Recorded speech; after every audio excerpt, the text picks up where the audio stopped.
اللہم صلی علی محمد وعلی آل محمد کما صلیت علی ابراہیم وعلی آل ابراہیم انک حمید مجید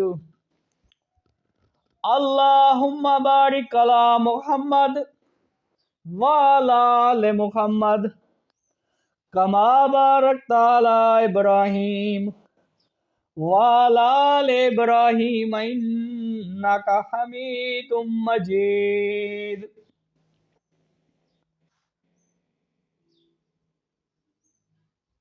راحت صرف دین میں ہے۔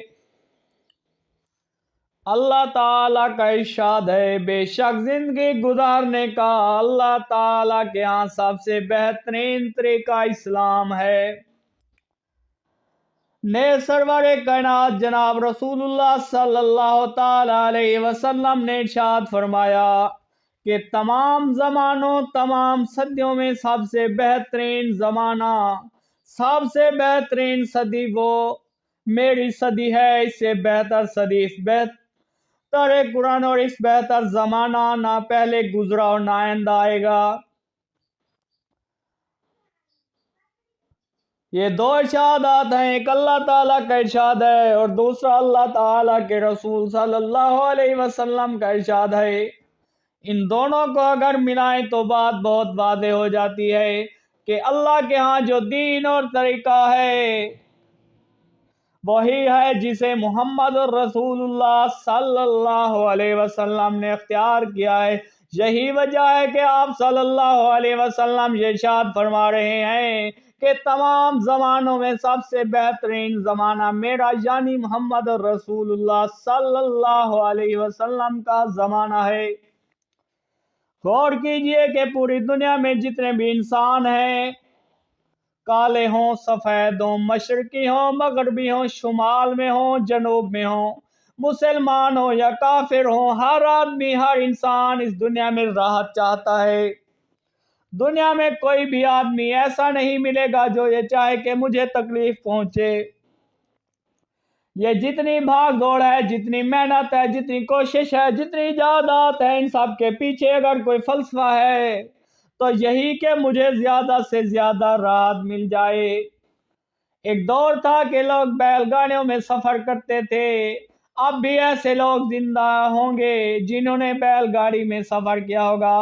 تانگے کا زمانہ تو ہم سب نے دیکھا، اس سے پہلے گھوڑے تھے، اونٹ تھے، خچر اور گدھے تھے اور لوگ انہی پر بڑے لمبے لمبے سفر کرتے تھے۔ ہم سب جانتے ہیں کہ ان سفر میں مشقت تھی، چونکہ آدمی راحت کا متلاشی ہے، راحت طلب کرتا ہے، اس لیے اس نے کوشش و محنت کی، جس کے نتیجے میں آج جیٹ طیارے، بوئنگ طیارے، ایئر بس، ریلیں، بسیں، کاریں وغیرہ دوڑ رہی ہیں۔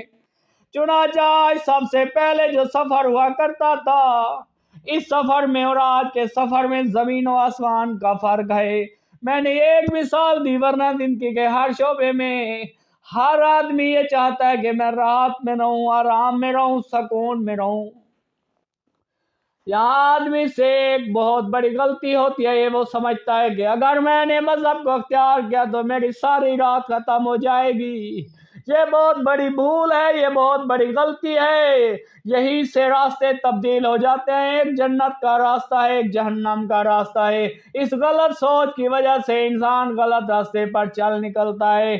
آپ مجھے بتائیے کہ اس کائنات کے خالق اللہ تعالیٰ ہیں، اس میں جو کچھ بشمول انسانوں کے ہے، ہم اور آپ کے سب کے مالک اللہ تعالیٰ ہیں۔ جب تک اللہ تعالیٰ چاہیں گے یہ کائنات رہے گی، اور جب چاہیں گے وہ اس کو ختم کر دیں گے، یہ طے ہے، اس میں کوئی شک و شبہ نہیں۔ ہم اور آپ بھی اللہ تعالیٰ کی مخلوق ہیں یا نہیں؟ بالکل ہیں۔ جس وقت تک اللہ تعالیٰ چاہتے ہیں ہم اس دنیا میں رہیں گے، اور جب تک چاہتے ہیں موت دے دیتے ہیں۔ ہم اس معاملے میں بااختیار نہیں کہ مجھے تو 60 سال نہیں چاہیے، اسی سال چاہیے، یا مجھے 80 نہیں 90 سال چاہیے، مجھے 100 سال چاہیے۔ کسی انسان کو اس بارے میں کوئی اختیار نہیں، جب پوری کائنات کے خالق اور مالک اللہ ہیں۔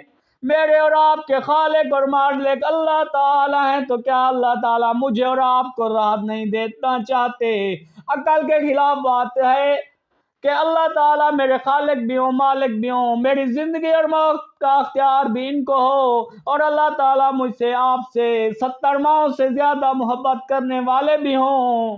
اللہ تعالیٰ رحیم بھی ہوں، کریم بھی ہوں، رحمان بھی ہوں، حنان بھی ہوں، منان بھی ہوں، ودود بھی ہوں۔ یہ ساری وہ صفات جن میں محبت ہی محبت ہے، پھر اللہ تعالیٰ مجھے اور آپ کو تکلیف پہنچائیں، راحت نہ پہنچائیں، یہ بات عقل قبول نہیں کرتی۔ دراصل غلطی ہماری ہے۔ آپ مجھے بتائیے کہ سرور کائنات حضرت محمد رسول اللہ صلی اللہ علیہ وسلم کو اپنی امت سے محبت ہے یا ناراضگی ہے؟ معمولی درجے کی محبت ہے یا بہت زیادہ محبت ہے؟ ہر مومن کا جواب یہی ہے کہ ایسی محبت ہے کہ کوئی محبت کرنے والا آپ صلی اللہ علیہ وسلم سے زیادہ محبت میں مقابلہ نہیں کر سکتا۔ دوسری بات یہ بتائیے کہ آپ اپنی امت کا بھلا چاہتے ہیں یا برا چاہتے ہیں، راحت چاہتے ہیں یا تکلیف؟ یقیناً بھلا چاہتے ہیں۔ اب یہ بتائیے کہ جب اللہ تعالیٰ بھی ہم سے محبت کرتے ہیں، اللہ کے رسول صلی اللہ علیہ وسلم بھی ہم سے محبت کرتے ہیں، تو پھر کیا اسلام میں کوئی تکلیف کی چیز ہے؟ ممکن ہی نہیں۔ یہ سب ہماری سمجھ کا پھیر ہے، سمجھ کی غلطی ہے۔ اسی غلطی کی وجہ سے انسان وہ غلط فیصلہ کرتا ہے، کیونکہ وہ نفس اور شیطان کے داؤ میں پھنس چکا ہے۔ سرور کائنات صلی اللہ علیہ وسلم کی صاحبزادی آپ صلی اللہ علیہ وسلم کی لخت جگر اور لاڈلی بیٹی حضرت فاطمہ الزہرا رضی اللہ تعالیٰ عنہ کا نکاح اپنے چچا زاد بھائی حضرت علی رضی اللہ تعالیٰ عنہ سے ہوا۔ حضرت علی ابو طالب کے بیٹے تھے۔ ابو طالب آپ صلی اللہ علیہ وسلم کے چچا ہیں، تو حضرت علی آپ صلی اللہ علیہ وسلم کے چچا زاد ہیں۔ نکاح کے بعد حضرت فاطمہ رضی اللہ عنہ گھر کے کام وہ خود کرتی تھیں، چنانچہ وہ تھک جاتی اور وہ چکی بھی خود چلاتی تھیں۔ اس چکی چلانے کی وجہ سے ہاتھوں میں آبلے پڑ گئے۔ خود مشک میں پانی بھر کر لاتی تھی، اس مشک کے اٹھانے سے گردن کے پاس نشان پڑ گیا۔ حضرت علی رضی اللہ تعالیٰ عنہ شوہر ہیں، انہیں بھی اپنی بیوی سے آپ صلی اللہ علیہ وسلم کی لخت جگر سے خوب محبت تھی، دیکھتے اور دل ہی دل میں کرتے تھے۔ ایک دن حضرت علی رضی اللہ تعالیٰ عنہ نے دیکھا کہ آپ صلی اللہ علیہ وسلم کے پاس لونڈی اور غلام آئے ہوئے ہیں، تو حضرت علی رضی اللہ تعالیٰ عنہ گھر آئے اور آ کر حضرت فاطمہ رضی اللہ تعالیٰ عنہ سے کہا کہ تمہارے ابا جان کے پاس لونڈی اور غلام آئے ہوئے ہیں، تم جا کر ان سے اپنے گھر کا حال کہو اور ان سے درخواست کرو کہ ہمیں بھی ایک خادمہ اور ایک لونڈی ہمیں بھی دے دیں، تاکہ گھر کے کاموں میں مشقت ہے اس میں سہولت ہو جائے۔ حضرت فاطمہ رضی اللہ تعالیٰ عنہ آپ صلی اللہ علیہ وسلم کی خدمت میں گھر آ کر حاضر ہوئیں۔ وہاں پہنچی تو آپ صلی اللہ علیہ وسلم گھر پر موجود نہیں تھے۔ حضرت عائشہ صدیقہ رضی اللہ تعالیٰ عنہ نے پوچھا کہ کیسے آنا ہوا؟ حضرت فاطمہ رضی اللہ تعالیٰ عنہ نے بتایا کہ اس لیے آنا اور گھر واپس آ گئیں۔ جب آپ صلی اللہ علیہ وسلم تشریف لائے تو حضرت عائشہ رضی اللہ تعالیٰ عنہ نے بتایا کہ فاطمہ آئی تھیں اور اس کام سے آئی تھی۔ چنانچہ آپ صلی اللہ علیہ وسلم اپنی صاحبزادی کے گھر تشریف لے گئے۔ عشاء کی نماز کے بعد کا وقت ہے۔ آپ صلی اللہ علیہ وسلم گھر میں داخل ہوئے تو حضرت فاطمہ رضی اللہ تعالیٰ عنہ اٹھنے لگیں۔ آپ صلی اللہ علیہ وسلم نے فرمایا کہ لیٹی رہو، باپ بیٹی میں بے تکلفی بھی ہوتی ہے۔ چنانچہ آپ صلی اللہ علیہ وسلم نے حضرت فاطمہ رضی اللہ تعالیٰ عنہ کو اٹھنے نہیں دیا۔ پھر پوچھا کہ بیٹی تم میرے گھر آئی تھی، کیا کام تھا؟ حضرت فاطمہ رضی اللہ تعالیٰ عنہ نے بہت شرماتے شرماتے یاد کیا کہ اے اللہ کے رسول، گھر میں یہ حالات ہیں اور مجھے پتہ چلا کہ آپ کے پاس لونڈی غلام اور خادم خادمہ آئی ہوئی ہیں، تو آپ اگر ایک خادمہ ہمیں بھی دے دیں تو میرا گھر کا کام آسانی سے ہو جائے گا۔ آپ صلی اللہ علیہ وسلم نے فرمایا اے بیٹی، کیا میں تمہیں اس سے کہیں اچھی چیز نہ دوں؟ حضرت فاطمہ رضی اللہ تعالیٰ عنہ نے فرمایا اے اللہ تعالیٰ کے رسول، میں تو اچھی چیز چاہتی ہوں، اگر آپ کے پاس اس سے اچھی چیز ہے تو ہمیں ضرور عطا کریں۔ آپ صلی اللہ علیہ وسلم نے فرمایا اے بیٹی، رات کو سوتے وقت 33 مرتبہ سبحان اللہ، 33 مرتبہ الحمدللہ، 33 مرتبہ لا الہ الا اللہ، 33 مرتبہ اللہ اکبر پڑھ لیا کر، یہ لونڈی اور غلام سے کہیں زیادہ بہتر ہے۔ آپ بتائیے کہ کیا خدا نخواستہ آپ صلی اللہ علیہ وسلم اپنی بیٹی کی تکلیف چاہتے ہیں یا راحت چاہتے ہیں؟ آپ راحت چاہتے ہیں، کوئی باپ اپنی بیٹی کی تکلیف چاہ سکتا ہے؟ نہیں۔ اور آپ صلی اللہ علیہ وسلم اپنی لخت جگر کی تکلیف چاہ سکتے ہیں؟ نہیں، ممکن ہی نہیں، معقول ہی نہیں۔ ہم اور آپ نہیں چاہتے تو آپ صلی اللہ علیہ وسلم کیسے چاہیں گے؟ ممکن ہی نہیں۔ لیکن بات وہی ہے کہ ایک دور رہا ہے، اس دور اور ہے، پر ہمیں فیصلہ کرنا ہوگا کہ ہمیں ادھر جانا ہے یا ادھر جانا ہے۔ جہاں شیطان کھڑا ہے، یہ شیطان ہمیں کھینچ رہا ہے، چمک دمک کے ساتھ شیطان ہمیں کھینچ رہا ہے دنیا اور اس کی آسائشوں کی طرف۔ قرآن کی آیت کا ترجمہ خوب اچھی طرح یاد رکھیے، خبردار اللہ تعالیٰ فرما رہے ہیں کہ دلوں کا اطمینان اللہ تعالیٰ کے ذکر میں ہے۔ اطمینان دولت میں نہیں ہے، کرنسی نوٹ میں نہیں ہے، بڑی بڑی عمارتوں میں چین سکون نہیں ہے۔ اس کا مطلب یہ ہرگز نہیں کہ خدا نخواستہ اسلام آپ کو تجارت سے روکتا ہے یا اسلام آپ کو کسب و معاش سے روکتا ہے۔ آپ صلی اللہ علیہ وسلم نے فرمایا، یعنی وہ تاجر جو امانت دار ہو، وہ تاجر جو سچا ہو، قیامت کے دن انبیاء علیہ السلام کے ساتھ ہوگا۔ جب صفیں بنیں گی تو اس قسم کا تاجر انبیاء کے ساتھ ہوگا، صدیقین کے ساتھ ہوگا، شہداء کی صف میں ہوگا۔ آپ صلی اللہ علیہ وسلم نے خود تجارت کی ہے۔ ہمیں ہر حال میں اسلام کو ترجیح دینی ہے، ہر حال میں ہر جگہ موت قبول کر لیں، لیکن یہاں مخالفت نہیں چلے گی۔ اللہ رب العزت کے احکامات، سب سے پہلے اللہ تعالیٰ کا یہ حکم ہے، اللہ تعالیٰ کے رسول صلی اللہ علیہ وسلم کا یہ طریقہ ہے۔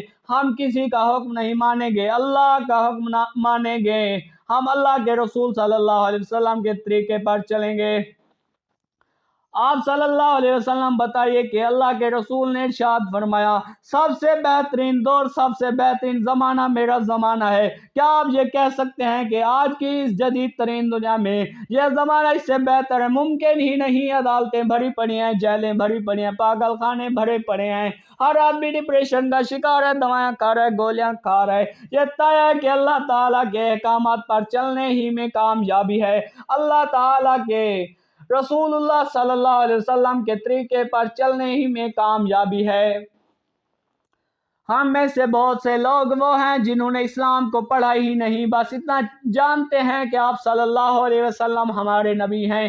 آپ آئے تھے، 13 سال مکہ میں گزارے، 10 سال مدینہ میں گزارے، پھر حضرت ابوبکر صدیق کا زمانہ، پھر فاروق اعظم رضی اللہ تعالیٰ عنہ کا زمانہ، پھر حضرت عثمان، اور ان کے بعد پھر حضرت علی رضی اللہ تعالیٰ عنہ کا زمانہ ہے۔ اتنا تو ہم جانتے ہیں، لیکن ہم یہ نہیں جانتے کہ ہوائیں اللہ نے مسکر کر دی تھی، چاند سورج تارے مسکر کر دیے تھے، زمین مسکر تھی، ہر چیز مسکر تھی۔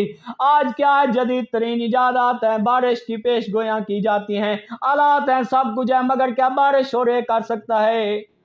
کوئی بارش اللہ کے حکم کے بغیر زمین سے کوئی غلہ نکال سکتا ہے؟ یہ تمام ذخائر جو اللہ تعالیٰ نے زمین کے اندر محفوظ کیے ہیں، یہ سب اللہ کی مخلوق کے لیے ہیں، آپ کے لیے ہیں، لیکن ان کا وہ استعمال جو صحابہ کرام رضی اللہ عنہم کے زمانے میں تھا کہ 2 رکعت پڑھیں، اے اللہ پانی نہیں ہے، اے اللہ اناج نہیں ہے، ساری چیزیں دعا مانگتے تھے، اللہ تعالیٰ قبول فرماتے۔ کیوں؟ اس لیے کہ تعلق اللہ سے جڑا ہوا تھا، تعلق محمد رسول اللہ صلی اللہ علیہ وسلم کی سنتوں سے جڑا ہوا تھا۔